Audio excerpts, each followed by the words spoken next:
अथ शताक्षी, शाकंभरी और दुर्गा अवतार की कथा। प्राचीन समय की बात है। दुर्गम नाम का एक महान दैत्य था।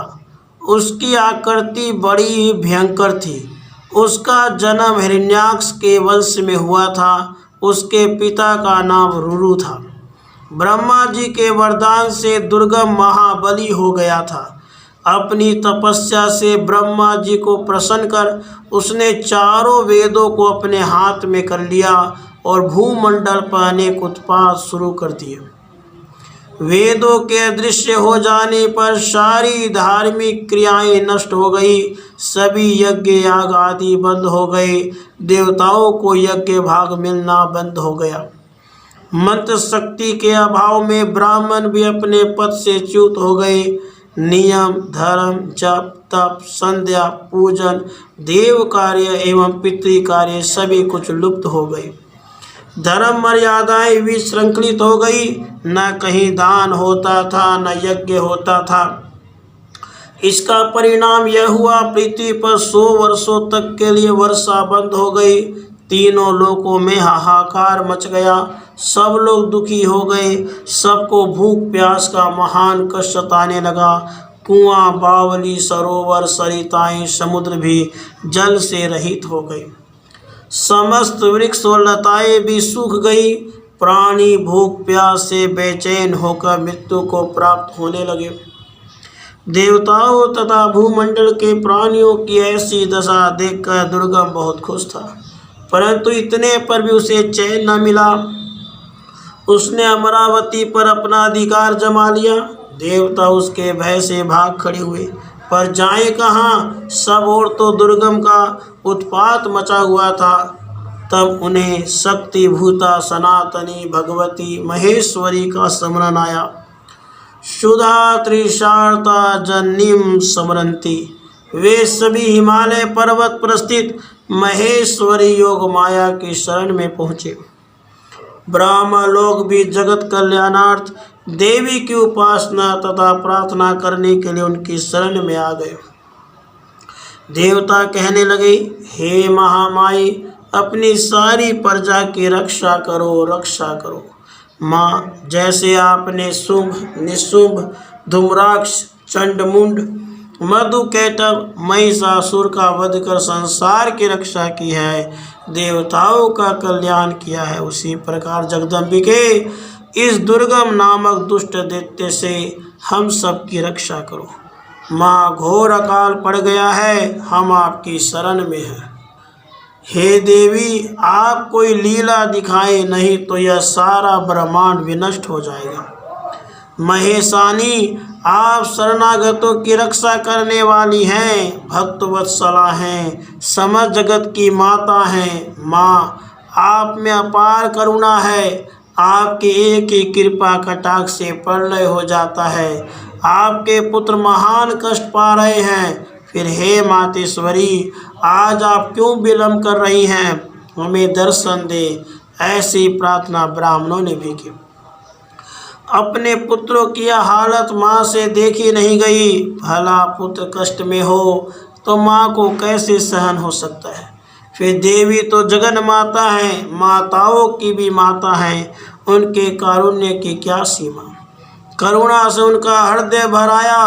वे तत्क्षण ही वहाँ प्रकट हो गई। उस समय त्रिलोकी की ऐसी व्याकुलता भरी स्थिति देखकर कृपामयी माँ की आंखों से आंसू छलछलाए। भला 2 आंखों से हृदय का दुख कैसे प्रकट होता? माँ ने सैकड़ों नेत्र बना लिए, इसलिए आप शताक्षी, शतअक्षी कहलाई। नीली नीली कमल जैसी दिव्य आंखों में माँ की ममता आंसू बनकर उमड़ आई। इसी रूप में माता ने सबको अपने दर्शन कराए। उनका मुखारविंद अत्यंत ही मनोरम था। वे अपने चारों हाथों में कमल पुष्प नाना प्रकार के फल मूल लिए हुए थी। करुणा हृदया भगवती भुवनेश्वरी प्रजा कष्ट देखकर लगातार 9 दिन और 9 रात रोती रही। उन्होंने अपने सैकड़ों नेत्रों से अश्रु जल की सहस्रों धाराएं प्रवाहित की।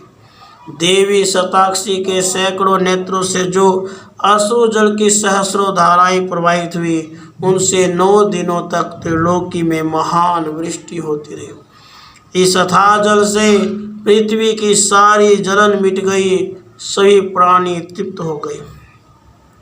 सरिताओं और समुद्रों में अगाध जल भर गया, संपूर्ण औषधियां भी तृप्त हो गई। उस समय भगवती ने अनेक प्रकार के शाक तथा स्वादिष्ट फल देवताओं तथा अन्य सभी को अपने हाथ से बांटे तथा खाने के लिए दिए और भांति भांति के अन्न सामने उपस्थित कर दिए। उन्होंने गौओं के लिए सुंदर हरी भरी घास और दूसरे प्राणियों के लिए उनके योग्य भोजन दिया। अपने शरीर से उत्पन्न हुए शाकों भोज्य सामग्रियों द्वारा उस समय देवी ने समस्त लोगों का भरण पोषण किया, इसलिए देवी का शाकंभरी यह नाम विख्यात हुआ। देवी शाकंभरी की कृपा से देवता, ब्राह्मण और मनुष्यों सहित संपूर्ण ब्रह्मांड संतुष्ट हो गया। सबकी भूख प्यास मिट गई। उन सभी को अपने माता के दर्शन हो गए। जीवलोक हर्ष में भर गया। उस समय देवी ने पूछा, देवताओं, अब तुम्हारा कौन सा कार्य मैं सिद्ध करूं? सभी देवता समवेत स्वर में बोले, देवी, आपने सब लोगों को संतुष्ट कर दिया है। अब कृपा करके दुर्गम असुर के द्वारा अपहृत वेद लाकर हमको दे दीजिए। देवी ने तथास्तु कहकर कहा, देवताओं, आप लोग अपने अपने स्थान को जाएं। मैं शीघ्र ही उस दुर्गम दैत्य का वध कर वेदों को ले आऊंगी। यह सुनकर देवता बड़े प्रसन्न हुए और वे देवी को प्रणाम कर अपने अपने स्थानों को चले गए। सब ओर से जय जयकार की ध्वनि होने लगी। तीनों लोकों में महान कोलाहल मच गया। इधर अपने दूतों से दुर्गम दैत्य ने सारी स्थिति को समझ लिया। उसके विपक्षी देवता फिर सुखी हो गए हैं, यह देखकर उस दैत्य ने सेना लेकर न केवल स्वर्गलोक को बल्कि पृथ्वी लोक तथा अंतरिक्ष लोक को भी घेर लिया। एक बार पुनः देवता संकट में पड़ गए। उन्होंने पुनः माता से रक्षा की गुहार लगाई। माँ तो सब देख ही रही थी, वे इसी अवसर की प्रतीक्षा में थी। शीघ्र ही भगवती ने अपने दिव्य तेजो मंडल से तीनों लोकों को व्याप्त करे घेरा बना डाला और देवता, मनुष्य आदि उस घेरे में सुरक्षित हो गए। स्वयं देवी घेरे से बाहर आकर दुर्गम के सामने खड़ी हो गई। दुर्गम भी अपनी सेना के साथ युद्ध के लिए सन्नद्ध था। क्षण भर में ही लड़ाई ठन गई। दोनों ओर से दिव्य बाणों की वर्षा होने लगी।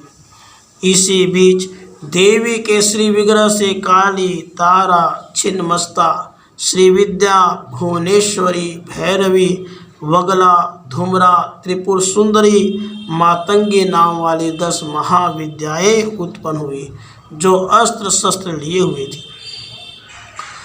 तत्पश्चात दिव्य मूर्ति वाली असंख्य मातृकाएं उत्पन्न हुई। उन सब ने अपने मस्तक पर चंद्रमा का मुकुट धारण कर रखा था तथा वे दिव्य आयुधों से सुसज्जित थे। उन मातृगणों के साथ दैत्यों का भयंकर युद्ध हुआ। मातृकाओं ने दुर्गम दैत्य की सेना को तहस नहस कर दिया। 10 दिन यह युद्ध चलता रहा। दैत्य सेना का विनाश देखकर 11वें दिन स्वयं दुर्गम सामने आ डटा। वह लाल रंग की माला और लाल वस्त्र धारण किए हुए था। एक विशाल रथ में बैठकर वह महाबली दैत्य क्रोध के वशीभूत हो देवी पर बाणों की बौछार करने लगा। इधर देवी भी रथ पर आरूढ़ हो गई। उन्होंने भी बाणों का कौशल दिखाना प्रारंभ किया। युद्ध तो भयंकर हुआ, किंतु भगवती काल रात्रि के सामने दुर्गम कब तक टिका रहता। देवी ने एक ही साथ 15 बाण छोड़े।